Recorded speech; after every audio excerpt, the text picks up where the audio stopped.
خلوص کا ایک جام لایا ہوں، شاعر ہوں شاعری کی حسین شان لایا ہوں، چاہت وفا خلوص کا ایک جام لایا ہوں، شاعر ہوں شاعری کی حسین شان لایا ہوں، میرے قریب آؤ میری بات کو سنو، اے دوستو میں امن کا پیغام لایا ہوں۔ حاضرین گرامی، اس وقت میں یہ چاہتا ہوں کہ اردو کے حوالے سے چند کلمات آپ حضرات کے درمیان پیش کروں۔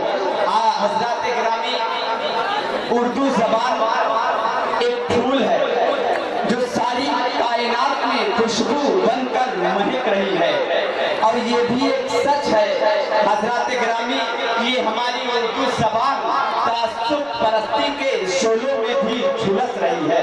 آج کہا جاتا ہے کہ یہ اردو زبان صرف مسلمانوں کی زبان ہے، صرف آتنکوادیوں کی زبان ہے، لیکن میں ان سے ایک بات کہنا چاہوں گا کہ یہ اردو زبان اگر مسلمانوں کی زبان ہوتی تو ہندوستان میں نہ پیدا ہوتی بلکہ عرب کنٹری میں پیدا ہوتی۔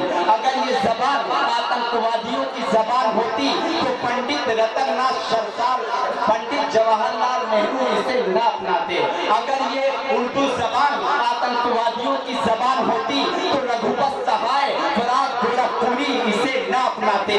اگر اردو زبان آتنکوادیوں کی زبان ہوتی تو راجندر من چندا بانی اسے نہ اپناتے۔ اگر اردو زبان دہشت گردوں کی زبان ہوتی تو کرشن بہاری نور اسے نہ اپناتے۔ اگر اردو زبان آتنکوادیوں کی زبان ہوتی تو مہاتما گاندھی اسے نہ اپناتے۔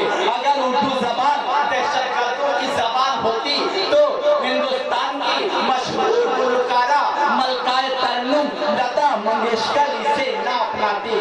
اس اردو زبان کا شروع سے ایک ہی مقصد رہا ہے، محبت کو عام کرنا، انسانیت کا پیغام دینا۔ یہ اردو زبان آج بھی علامہ اقبال صاحب کے لہجے میں یہی بول رہی ہے کہ سارے جہاں سے اچھا ہندوستان ہمارا، ہم بلبلے ہیں اس کے یہ گلستاں ہمارا۔ آپس میں بیر رکھنا، ہندی ہے ہم وطن ہے ہندوستان ہمارا۔ دوستو، اگر یہ اردو زبان واقعی میں دہشت گردوں کی زبان ہوتی تو اشوک ساحل ایک اور مسلم شاعر یہ نہ کہتا کہ میری اردو کو دہشت گرد جس نے بھی کہا ہوگا اسے تو اپنی ماں کا دودھ بھی کڑوا لگا۔ میری اردو کو دہشت گرد جس نے بھی کہا ہوگا اسے تو اپنی ماں کا دودھ بھی کڑوا لگا ہوگا۔